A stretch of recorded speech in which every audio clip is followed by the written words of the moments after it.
What's going on, Guardians? It's Tizzle here, and in today's video, I am going to be showing you the craziest build to easily blast your way through the Defiant Battlegrounds playlist this season. Now, I know these aren't the hardest activities in the world, but this build will have you chewing through ads like nothing and completing the activity in record time. Last week's Battleground was a little longer than the first week, and I could beat it in about 12 minutes with this build. I wanted to make this video sooner, but I figured a new Battleground would come out this week, and naturally it did. My first run with this build this week was also around 12 minutes, and the first Battlegrounds of the season was easily done in around 10 minutes with this build. And these are runs with randoms and not a coordinated team. But you really don't need a team with this build, and I'm not even joking. It has huge damage output, as well as wonderful ad clear and amazing survivability. I actually wanted to make a build video on it before Lightfall, but I am glad I waited for the new mod system. So let's jump into it and dig into what all we have going on under the hood with this build. So first off, the build centers around the exotic Path of Burning Steps. Their exotic perk is Firewalker. Solar Final Blows periodically grant you an escalating bonus to weapon damage. You are harder to slow or freeze with stasis, and when you break out, you take no damage from doing so, creating a burst of solar energy around yourself. No one really ever talks about this exotic set of boots, but did you know they provide the single highest damage buff in the entire game at 40%? The only downside to the buff is it only lasts for 10 seconds and you have to keep getting kills to keep the timer procced. That is why it isn't necessarily meta for raids and stuff. But in Battlegrounds it is perfect because there is near infinite ads always on the field. So you can keep your buff up while you deal damage to the boss. And the boss damage gates do not last very long. In the background footage I am using an igneous hammer to show off the damage buff. We start by hitting 7620 damage to the head. After 3 kills we get 1 buff of Firewalker, and then we hit for 9144. So with just 1 stack we have a 20% weapon buff. At times 2 we hit for 9525, a 25% buff. Then times 3 we hit 10287, a 35% buff. And finally at Firewalker times 4 we hit for a whopping 10,668 damage, a 40% damage buff. And that is for all of your weapons, not just a solar weapon. I have an arc sword on in this video. At the start of the clip with no buff it hits for 22,034 damage, and with Firewalker times 4 it hits for 30,848 damage, a 40% damage buff. And kinetic weapons also got a buff this season, so I like to pair this build with a Succession sniper rifle with Vorpal weapon to hit for huge damage on long range enemies. And not only is this exotic not tied to weapon damage type, you also don't even need to run a solar subclass. You can run solar weapons like the Lament on a Void Titan, and you could get the Firewalker times 4 buff, plus have your weakening grenade for a 15% debuff to the enemy. That is massive damage. You'll be dealing 61% more damage with Lament with Firewalker times 4 and a 15% debuff. But it doesn't stop there. This buff stacks with the new weapon surge mods. So with 3 solar weapons surge on your boots, that is an additional 22% damage. So with 3 solar surge and Firewalker times 4, you will hit for 71% more damage. And if you had the 15% debuff from a void grenade, it would be 96.5% more damage. That is crazy extra damage for a solo player. Again, that is difficult to set up on a lot of boss fights, but in something like the Grasp of Avarice dungeons, there are ads right up until DPS, so you could have a huge buff for the start of your damage phases. However, you would lose that buff after 10 seconds, so it is much better to use on quick damage windows with lots of ads around, which is exactly the type of situation you have in Defiant Battlegrounds. And on top of all these buffs, there's also a rotating surge mod for the Battlegrounds. This week it seems to be Void, but even so, I ran this build and still destroyed everything. So on solar surge weeks, this build will go even harder. So now that we know how the buffs work, let's look at the weapons to pair with it. I mentioned you don't need solar weapons or a solar subclass, but with this build, we are going all solar. Full Scorched Earth. And what weapon better defines Scorched Earth than one that shoots a red laser beam that spreads scorch and causes ignitions? I'm talking about Prometheus Lens. This exotic is tailor-made for this build, and I will go over why. First of all, let's look at what it does. It has the intrinsic trait Prismatic Inferno. Fires a solar trace beam that creates a field of heat energy that grows as the weapon is fired. Sustained damage applies scorch to the target. So the longer you focus on an enemy, it grows a large damaging fireball that applies scorch. And eventually that scorch causes an ignition. Additionally, it has the flame perk Refraction. Kills with this weapon return a fraction of the ammo used to the magazine from reserves, extending the beam's duration. I don't know why it says a fraction, because I tested it and my magazine went from 6 to 80 after one red bar kill. Believe me when I tell you, I never have to reload this weapon when I am running this build. It is like a souped up version of Subsistence, which is a perk I love. And then lastly, we have the Catalyst, where defeating a target spreads Scorch to those nearby. More powerful combatants and opposing guardians cause Scorch in a larger radius. So basically you can infinitely hold down the trigger with this gun and destroy everything you shoot. It takes about 2 to 3 kills to get a stack of Firewalker, so after about 10 kills you are dealing 40% more damage. And if you pick up an orb, you will be doing an additional 22% for a 71% damage increase. Back about a year ago, Bungie buffed trace rifles to deal 20% more damage to non-red bar combatants as well. So when you have that damage boost up, you will be hitting orange and yellow bar enemies for a big chunk of damage. I'm not kidding when I say you just lay on the trigger and melt everything with this setup. And on top of that, you will even be causing the odd ignition when the adds are stacked up. Now, I already mentioned surge mods for the boots, but before I get into what mods to run with this build, let's first look at the aspects and fragments. We are on Solar Titan obviously, and you can run whichever super you like. I go with throwing hammers. I also run the throwing hammer melee so I can get an easy throwing hammer melee kill and not lose my charge melee. You also want healing grenades, as this will give you insane survivability. For aspects, we actually run Consecration. Firewalker on the Path of Burning Steps can be procced by any solar kills, weapon, or ability. So this melee can destroy a ton of adds and get you to ×4 right away. It can also stun unstoppable champions because it can cause an ignition which will stun them. I mean, just look at the background gameplay. Stunning 2 unstoppable champions with 1 melee. It's crazy. I tried pairing this melee with Roaring Flames ×3 to make it hit harder, but trust me, Roaring Flames is not the play here. The build centers around your weapons, so let them do the work.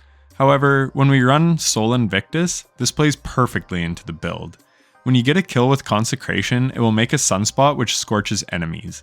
It also applies Restoration to us when we pass through the sunspot, as well as giving us shorter cooldowns on our abilities.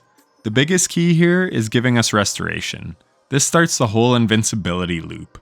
We can either create a sunspot and then get solar kills to keep Restoration up, or we can throw a healing grenade to proc Restoration and get solar kills to keep our Restoration up. We do this with the aspect Ember of Empyrean. This is the most important fragment of the whole build. It states solar weapon or ability final blows extend the duration of Restoration and Radiant effects applied to you. As you know, in the boss room, if you leave the little Balefire protection bubble, you start to take damage, much like Blind Well back in the day. But with Restoration always active, you will out-heal the damage. It is also great for the rest of the battlegrounds, as there are so many enemies around, it can be hard to recover your health. But you needn't worry about it if you have constant Restoration. I rarely die with this build. It also extends Radiant. However, running Radiant with this build is useless as the Firewalker buff overrides Radiant. I believe these used to stack before Lightfall, but I have confirmed it doesn't stack now. It will help you up to 1 stack of Firewalker, but once you have Firewalker ×2, it is a 25% buff, and then Radiant no longer applies. The higher damage buff takes precedent. So what about the rest of our fragments? Well, you can get creative here and run whatever you like really, but I like to build into the ignitions. I run Ember of Searing, where defeating a scorched target grants melee energy and creates a fire sprite.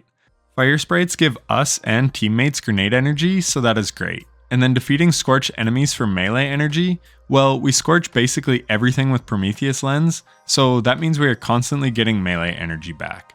So we pretty much always have Consecration ready to go. Next, we run Ember of Ashes so that we apply more scorch stacks to targets. It's kind of a no-brainer because this build is all about scorching.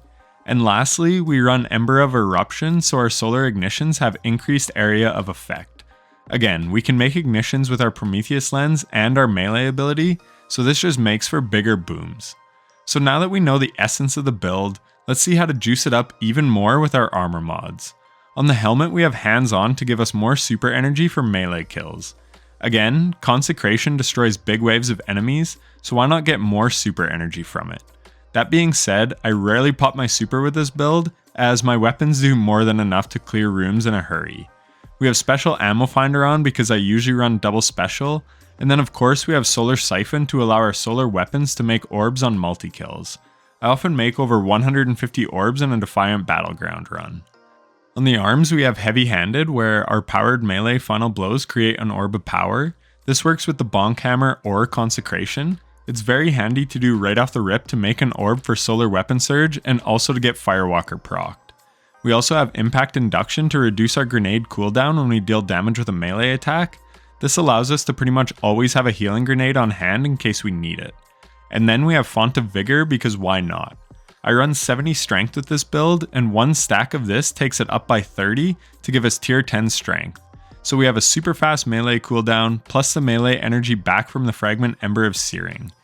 On the chest piece we have triple charged up to allow us to hold 6 stacks of armor charge instead of 3. This just allows us to hold onto our armor charge buffs even longer. On the boots, I already mentioned this, but of course we have 3 stacks of Solar Weapon Surge for that 22% buff to solar weapon damage. Again, this build is all about weapons, so why not build into it as much as possible. And finally, on the class item we have Special Finisher. This allows us to make special ammo when we do a finisher as long as we have 3 stacks of armor charge, which we always do. We actually usually have 5 or 6. So if we are in a pinch and need special ammo, we can finish an enemy or 2 and keep the destruction going. I usually don't run into ammo issues with this build though. As long as you mix in some heavy weapon use, you usually get special to drop. And the battlegrounds do have flags to plant to re-up your ammo and abilities. And then lastly, we have 2 time dilation mods to give us 18 seconds of armor charge rather than 10. With our 3 charged up mods, that is 1 minute and 48 seconds of armor charge. So you basically are always charged up. So I mentioned I like to pair this build with a Succession. A Riptide with Chill Clip is also nice to run as it stuns unstoppables and overloads. If you're unsure as to how it can do this, I actually made a video breaking down how this works, so check it out after you're done with this video. But really, run whatever you like for a kinetic slot. Hell, you can even run an Overload auto rifle here as it can be good to stun overloads from a distance. But personally, I run Sword for Overload and let Consecration be my unstoppable counter. The sword I love to run is unfortunately unobtainable now. It is the Soulless Scar, which was a Trials weapon. I never got the Godroll Adept version, but this one is amazing regardless. Tireless Blade and Chain Reaction is great as you get ammo back for kills. It is great for ripping through adds to get fast stacks of Firewalker. And it is a caster frame, so then you can launch a flaming blade at the far off boss. It's just a wonderful utility weapon as it is great on ammo, provides strong ad clear, and can deal great boss damage. If you don't want to run Prometheus Lens, you can pair this build with the Dares of Eternity Solar Trace Rifle Retrace Path. You can get Incandescent on it, which is a great pairing for this build. And then you could run something like Parasite, Lament, or one of my personal favorites, Xenophage. Xeno is amazing in the first battleground of the season because it chews through blights with ease. It is also super forgiving and does nice boss damage. Sleeper Simulant is also awesome for boss damage. So yeah, you can mix and match this build a lot of different ways. Play around with it and make it yours. But my personal favorite is with the Prometheus Lens, as you literally never have to stop shooting to reload. And I love swords, so it is fun to use the Soulless Scar. But my honorable mention pick is definitely Xenophage. And there is also a Solar Trace Rifle from the new raid Root of Nightmares that can roll with target lock. I just got one to drop before I made this video, so I may try that soon. But that is pretty much it for the build. I wanted to make one of these build breakdowns last season, but I was super busy in real life and never found the time unfortunately. My build last season was super strong for the battlegrounds, but I will still probably do a build guide on that one in the near future as it is still great for endgame content. But it was insane last season with weak and clear on GLs. So make sure to subscribe to the channel so you don't miss that wild build and many others. And if you like this one, consider hitting the like button as it really helps the channel. And lastly, if you made it this far, then I want to thank you so much for watching. I truly love making awesome builds like this, and I hope to see this setup out more in the wild. I have run a ton of battlegrounds so far, all with random matchmaking, and have yet to see this setup. So it's definitely being slept on. Anyways, I hope you learned something. Thanks again for watching to the end, and take care.